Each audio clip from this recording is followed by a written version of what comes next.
Iho, Himitsu Sentai, Orange. Go, go, Power Rangers! Go, go, Power Rangers! Go, go, Power Rangers!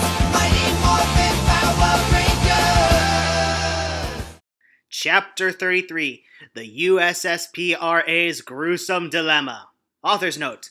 Well, I hope I will get better with, as said, practice and more patience. I found out that I need to wrap things up first before another arc begins, so I decided to remove the Ranger keys because it's not working as I thought it would. Well, this will be a darker chapter than the last. This is a direct continuation of Another Guy Appears, which makes more sense than my 3 horribly done aborted chapters. Suggestions for its conclusive sequel, which will go before you, Ranger, aside from just simply pointing out mistakes here and there, and giving the corrective action as I'm on a writer's block for this fic, will be appreciated. I'm simply out of ideas at first, so I took the Worms idea from NJB's Team 1 entry End of Super Sentai, but with a different effect though. At the new Skybase, Deputy Commander Guy was furious over the last mission's outcome. He could be seen playing the saxophone with his memories filled with the last mission. Much damage has happened in the last episode. Radigate, this plan was worse than the last one. I'm glad to have recovered from you killing me so I can kick your butt, you monster. If I have to die again to make sure you die forever, so be it. 20 years or more and you have resurfaced to become the monster you really are, said Deputy Commander Guy, who could be seen smoking. He was then approached by Supreme Commander Ryu. They were still feeling bad. Guy, I'd like to talk to you. Akko has become quite upset, and so has your son Joe. Something seems to bother you. You were in fact on the verge of returning to your womanizing ways. You got drunk last night also. Not good, said Supreme Commander Ryu. Right, said Deputy Commander Guy. The events of the last mission have hit me hard. It also disturbs me to think that Radiguet is gaining so much power while we are just stuck here monitoring the timelines. Damn bastard. I wish I could go knock some of his teeth down his throat. Deputy Commander Guy can be seen punching the table. He then lit a cigarette and drank a shot of whiskey while seeing illusions of Radiguet. One thing has never changed about him is his anger at injustice. Well, I wonder if we can soon attack his fortress before he attacks ours. I guess he knows every bit of location by now. We must blast him before he strikes our base, said Deputy Commander Guy. That would be reckless, Deputy Commander Yuki. Besides, we ought to be patient, said Supreme Commander Ryu. But death is better than bondage, as some say, because it causes sorrow to those who see their loved ones die. Talk about a rock and a hard place. Plus, we are now severely weakened that Guy Ikerai, Tommy, Cameron, Justin, Mikoto, Shirogane, Go, Ken, Eric, Genta, Hiroto, Miyu, Hikaru, and Tetsu are all worn out. If you ask me, it's a big fracture for us. Poor Guy Ikerai. Imagine a happy guy like him turned into a sad man beyond his character. He should have joined us in battle already, said Deputy Commander Guy, who pounded his fist in anger. And our base will soon lose its motivation. Radigate planned it all well. It's a serious blow on us. Looks like he's gotten smarter. I fear this could be the end of everything, said Supreme Commander Ryu. At the United Alliance of Evil headquarters, Radigate had begun to think of destroying the USSPRA now that it's pretty much weakened. Even if he had failed to kill them, however, he knew that the side effect of the evil waves would be traumatic. His thoughts were now preparing for another dangerous move. He felt some of his power which he had lost return to him slowly as if he had absorbed new energy from the Veronica robot. She was indeed fun to torture and hold against her will, but not good enough. Shizunka is a failure of an experiment that I will soon have my devious plans for her to kill the Super Sentai. Now I must carry out my plan to make sure the trauma victims never recover, said Radiguet. Just then Bosco, Umbrella, and Bladeron have returned from spy work. Long was with him to help with their plans. Master Radiguet, we have found out that the Rangers who you caught in the maze are now undergoing some kind of treatment, said Umbrella. Well, Umbrella, spit it out. I must think of my new plan to kill the accursed USSPRA, said Radiguet. Well, since they are traumatized, they are now in some kind of recovery center held by Master Shafu and ran by Gorin Yen, said Bladeron. What? Geki Rangers? I'll spill their blood for stealing me in battle. I'll also kill the Goangers if I get a chance for helping them, said Long angrily. You will get your chance. Right now we will think of a plan to demolish that stupid USSPRA, said Radiguet. Well, sir, it seems you wasted part of my good plan if only you weren't distracted by such beauty. She's quite the looker, but I'd rather finish her if she's an obstruction to the quest for greater power, which I failed to get, said Bosco. Shut up, Bosco! Don't remind me of that! As you'll know it, I intend to finish them off. You should be glad your maze worked, even if it failed to do its final project, said Radiguet, who then drew his sword at Bosco. Getting pretty temperamental, aren't we, sire? Said Bosco, unafraid. Well, you should know better than to lose your temper easily and let your plan be screwed up. Radiguet began to look at the footage from Bladeron. He saw Jasmine in civilian attire. Well, looks like I know who my next victim will be, said Radiguet, who then laughed statistically as he looked at Jasmine. He smiled with a sinister expression on his face. Shizuka then came in. Godot was glad to see Shizuka, hoping her memories will return so she can free him. Shizuka, I wish you'd remember who you are, said Geku. Ha! Radiguet, you really think you would succeed? You're all talk. Although my memories are still a blur, I can never be yours, Beetle Bet. And too bad, lover boy, you're not Kimberly's type, said Shizuka. Silence, said Radiguet as he bashed Shizuka with his powers mercilessly. Listen, you only live to serve me, Shizuka. Remember that. Don't mock me. Now I would prepare for the worst trap yet. As said, love is a ridiculous feeling that can turn ugly if so I want it.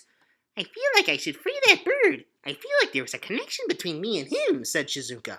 The events that transpired in Another Guy Appears have left the Gokaijers fractured, and the extra heroes in drama from the dark energies that caused them to nearly kill each other. They were at the Geki Juken Academy, where they were given activities to help them handle their stress.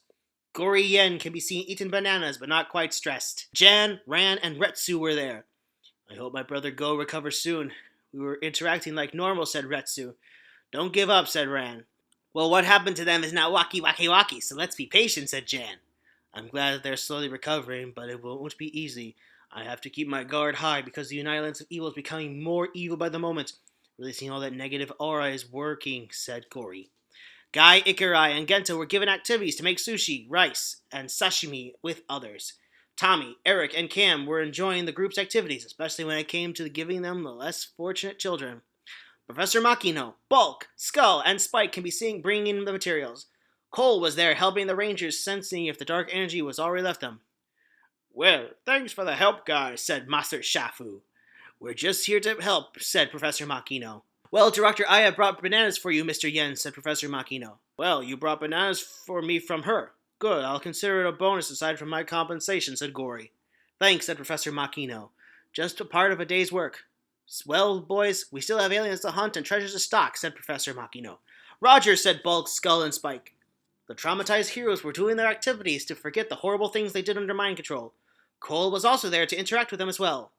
Well, nothing like a lot of activities to help us deal with the trauma, said Justin. You got that right, said Hiroto. Breaking the limit does help at times, help you forget bad memories. I still feel bad for all the people we killed and all the bad things we said against each other. Well, I'm glad that when my brother hit me and I hit him, we weren't ourselves at all, said Mio.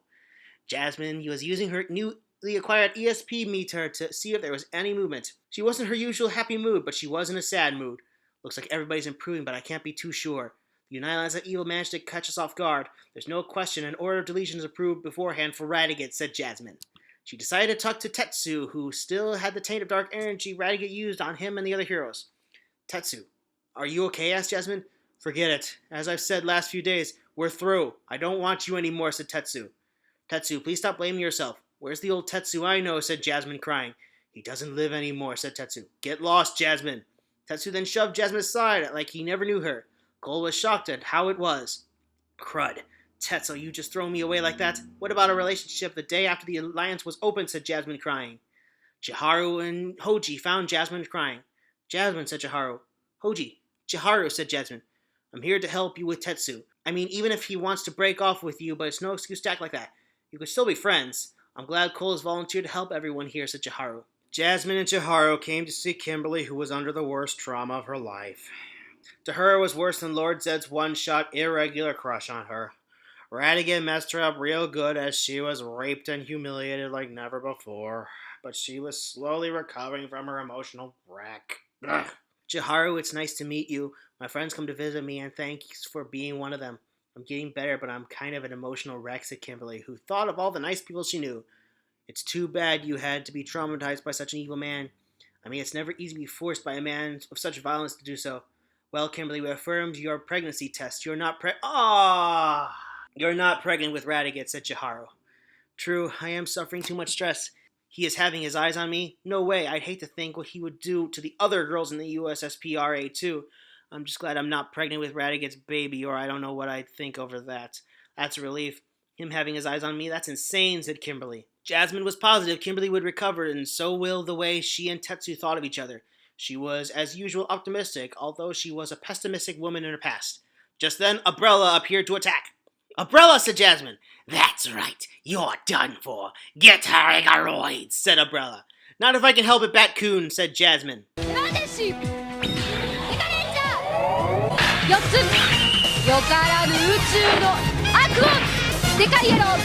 Fool, you can't beat me all alone, so you'll beat me all alone, said Umbrella. Not if I can call my friends, said Deca Yellow, but let's fight, shall we? She was then met by a tall and handsome man with fair skin, blue eyes, and brown hair, speaking in Japanese, yet with a German accent, who came to stop Umbrella. You there, stop, said the mysterious young man. The mysterious man showed some uncanny skills. Deca Yellow stood and fought alongside him. She used her D-stick to crash down the Igaroids. The mysterious man beat them faster than she could. That's that, said the mysterious young man. Deca Yellow went out of suit. She wanted to thank the young man. Are you all right, miss? Said the mysterious man to Jasmine. My name is Raymond. Raymond Ego Bosseler. Oh, nice to meet you, Raymond. My name's Jasmine. Jasmine shook hands with the mysterious Raymond. Say, you happen to be quite the looker. It's nice to see a woman like you fight, said Raymond. Well, thanks for helping me out, said Jasmine. So where do you come from? I am from Germany. Well, the United Lands have evil demolished my home, and I came here, seeking the Super Sentai and Power Rangers to help us, said Raymond. Sure, but that won't be so easy, said Jasmine. Oh, crud, my groceries are ruined. What am I going to do? Don't worry, I'll pay for them. I'll help you out. I don't want to see such a pretty girl cry, said Raymond with a charming smile. Oh, thanks, said Jasmine. Raymond and Jasmine was at the grocery.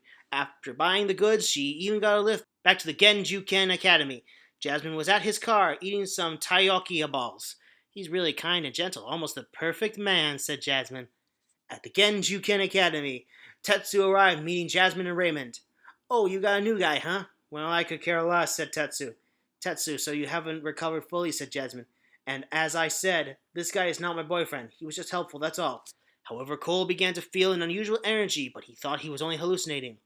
There is something fishy about this guy, said Cole.